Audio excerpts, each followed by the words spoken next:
पीले दांत वाली बहू। रंजना कभी ब्रश नहीं करती थी। उसे कितनी बार उसके माँ बाप ने डांटा, लेकिन उसका कोई असर उस पर होता ही नहीं था, जिस कारण से उसके दांत पीले पीले हो जाते हैं। शादी के बाद। अरे बहू, वैसे तो तुझ में कोई कमी नहीं है, पर तेरे दांत इतने पीले कैसे हैं बेटा? कैसे मतलब? कोई सर्जरी थोड़ी ना कराइए। वो तो क्या नाम, मैं ब्रश नहीं करती थी तो पीले हो गए। अब क्या करूं? आप कहें तो लाल करवा लूं या फिर काले? यार ये क्या है, क्यों माँ से लड़ रही हो? लड़ रही हूँ? अरे मैं लड़ रही हूँ या ये बोल रही है कि दांत पीले हैं, पीले। अरे तपस्या थोड़ी ना की है इन्हें पीले करने के लिए। बकायदा ब्रश नहीं किया है 20 साल तक, तब जाकर। छी, कैसी बात कर रही हो? ये उस वक्त तो पीले नहीं थे जब हम लोग तुम्हें देखने आए थे। अरे तब साफ करवा लिया होगा डेंटिस्ट के पास जाकर। अब देखो कैसे पीले पीले लग रहे हैं। रंजना सास की तरफ गुस्से से देखती है। फिर शुरू हो गई पीले पीले पीले। अरे पीले तो तब भी थे जब मेरे हाथ का रसगुल्ला उड़ा उड़ा कर खा रही थी और बोल रही थी, लड़की नहीं गुणों का खजाना दे रहे भाई साहब आप। खैर, अब वो लोग करते भी तो क्या करते, पीले दांत वाली बहू पल्ले पड़ी थी तो झेलना तो था ही। एक दिन कीर्तन में रंजना गाना गा रही थी। अरे कमला बहन, माँ का द्वार है, यहाँ तो सब शुद्ध होकर आते हैं, फिर अपनी बहू को ब्रश भी नहीं करवाती तुम। दूर से पीले पीले दांत भक्ति में बाधा उत्पन्न कर रहे हैं। अरे कोई 2 साल के बच्चे थोड़ी ना लेकर आई हूँ मैं बहू बनाकर। अच्छी खासी लड़की है, अरे कैसे करवाऊं ब्रश? ये तो उसे खुद करना चाहिए ना। अब माँ बाप तो इसके जैसे तैसे निपटा दिए, ये नहीं सोचा कि सास कैसे संभालेगी। सास बहू को लेकर घर आ जाती है, लेकिन सोच लेती है कि अब इसे लेकर कहीं नहीं जाएगी। अगले रोज बहू कहती है, अरे क्या हो गया, मंदिर नहीं जाना क्या? कीर्तन का वक्त हो रहा है।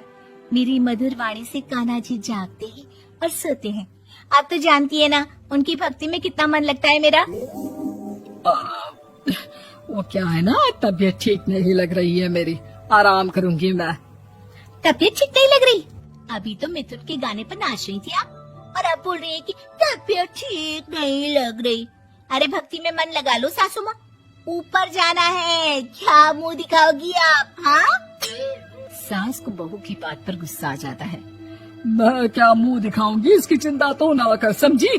अपने मुंह की चिंता कर, जो ये पीले पीले दांत लेकर हर जगह पहुंच जाती है। पता है लोग कितना मजाक बनाते हैं। ना जी ना, मैं नहीं जाना कहीं तेरे साथ।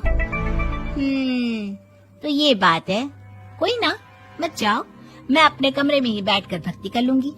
ऊपर वाला दांत थोड़ी ना देखता है, मन देखता है, भावना देखता है। और अरे बस बस, तू सब कुछ दिखा, बस ये सफेद चमकदार दांत ना दिखाना किसी को, है? जा यहाँ से। बहू को सास की बात का कोई फर्क नहीं पड़ता, वो तो जैसी थी वैसी ही रह जाती है। सुबह नहाकर किचन में खाना बनाना, फिर खाना खाना, कीर्तन भजन करना और सो जाना।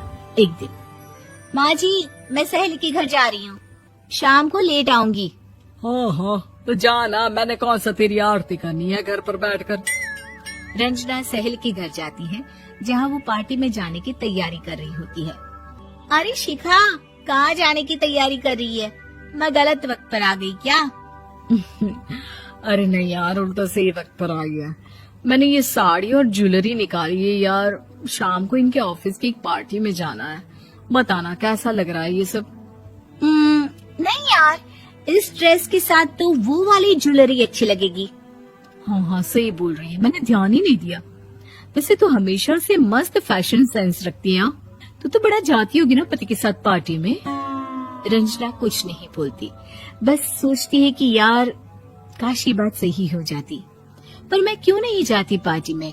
क्या इन लोगों की कोई पार्टी होती नहीं होगी? रंजना घर आती है और रात में पति से सवाल करती है, एक बात बताइए, आप मुझे किसी पार्टी में क्यों नहीं ले जाते? क्या आपके यहाँ ऑफिस में पार्टी नहीं होती? पति बेचारा क्या कहता कि दांत पीले हैं तुम्हारे इसलिए। अरे कोई पार्टी होती नहीं हम लोगों के ऑफिस में, तो कहाँ से लेकर जाऊं?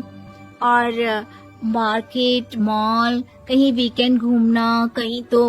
अरे यार, सारे हफ्ते में एक छुट्टी मिलती है, तो सोचता हूँ कि आराम ही कर लूं। क्यों? रंजना मन मार के रह जाती है। पहले कभी सास के साथ मंदिर जाया करती थी, लेकिन वो भी सास ने ले जाना बंद कर दिया। घर बैठी बैठी रंजना बोर हो जाती है। तभी उसे आइडिया आता है और वो मायके जाने का सोचती है। सासू माँ, 2 दिनों के लिए मम्मी के घर जा रही हूँ। अच्छा ठीक है, आराम से जा। और हाँ, माँ से कुछ अच्छी आदत सीख कर आना कि कैसे शरीर के हर भाग की तरह दांतों की सफाई भी जरूरी होती है, समझी? शुरू हो गई ना आप। वो लोग आपकी तरह नहीं है कि छोटी छोटी बात का बतंगड़ बना दे। उन लोगों के लिए मैं मायने रखती हूँ, ना कि मेरे पीले पीले दांत।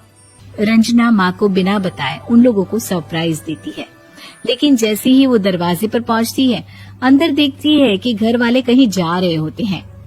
अब माँ, काश रंजना दीदी के दांतों वाली प्रॉब्लम नहीं होती, तो वो भी हम लोगों के साथ चलती ना बुआ जी की बेटी की शादी में। हाँ बेटा, लेकिन अब उसे कौन समझाए कि उसको उसके पीले दांत नहीं दिखते, लेकिन उसके आसपास के लोगों को कितना एम्बैरेसिंग फील कराते हैं। मुझे तो कितनी बार उसके स्कूल की टीचर ने शिकायत की कि उसके साथ कोई लड़की बैठना भी नहीं चाहती, और ना ही कॉलेज में कोई उससे बात करना चाहता था। लेकिन पता नहीं क्यों उसे ये बात समझ में ही नहीं आती। कोई कमी नहीं है उस लड़की में, बस यही कि दांत पीले हैं। वो तो भला हो जीजाजी और उनकी माँ का, जो दीदी को जैसी है वैसे ही रखा हुआ है। रंजना को अपने घर वालों की बात सुनकर बहुत दुख होता है। वो सोचती है कि वो क्या करे, लेकिन फिर वो सीधा डेंटिस्ट के पास जाती है, अपने दांत चमकाती है और कसम खाती है कि वो रोज ब्रश करेगी। अरे क्या हो गया? तुम तो 2 दिनों के लिए गई थी ना, पर कोई ना, अच्छा है, चलो आ गई तो। रंजना सास के सामने आकर खड़ी हो जाती है और पूरी स्माइल करती है, उसके चमकदार दांतों को दिखाती हुई।